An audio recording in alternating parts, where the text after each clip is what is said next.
আমাদেরকে বেশ কয়েকটা বিষয় সচেতন থাকতে হবে। এক নাম্বার হলো যে কোনো ক্যান্সারের ক্ষেত্রে, প্রস্টেট ক্যান্সারের মতো অন্যান্য ক্যান্সারের ক্ষেত্রেও আমরা প্রথমে লক্ষ্য করব সাইন অ্যান্ড সিমটম।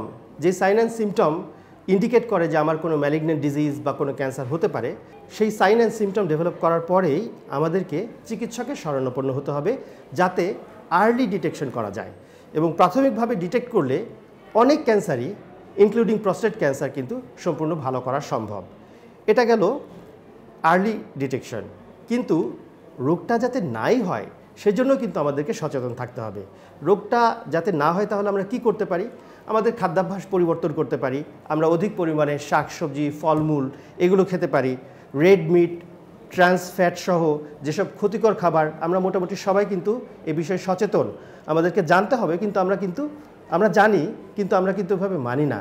তো আমাদেরকে এটা মানতে হবে যে না, আমরা রেড মিট খাবো না একদম তা না, আমরা রেড মিটটা অল্প পরিমাণে গ্রহণ করব। রেড মিট বা অন্যান্য খাবারের পাশাপাশি আমরা ভেজিটেবল বা যেসব খাবার আমাদের ক্যান্সারের ঝুঁকি কমায় সেগুলো খাবো। আরেকটা বিষয় খেয়াল রাখতে হবে, সেটি হলো ফিজিক্যাল অ্যাক্টিভিটি। আমাদের ফিজিক্যাল অ্যাক্টিভিটি বাড়াতে হবে।